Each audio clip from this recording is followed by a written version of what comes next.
it's basically an AI robot that plays with cucumber plants.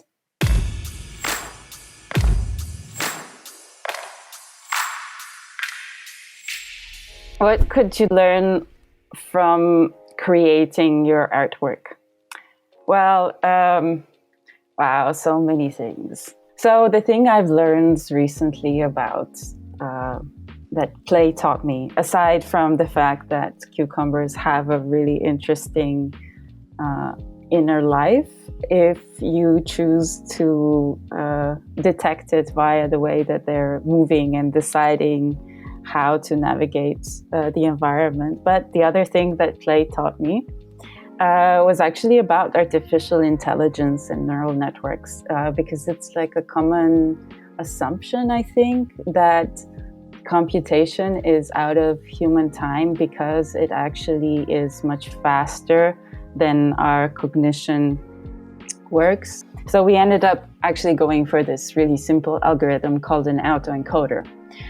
And what I'd realized after a little while was that actually, while this autoencoder plays with plants and the plants are growing, it doesn't itself keep a record of time. So how can that be? How can it be possible that an algorithm sort of works, but nevertheless, what is such an essential function for our cognition, which is basically, this object permanence, that there's sort of like an axis of time. There was something before and it got worked on, and then there's an after. This isn't necessary for the computer to be able to interact with these plants. So even though the plants are growing in one direction, the computer doesn't need this information, so it doesn't know. And I thought that was really interesting.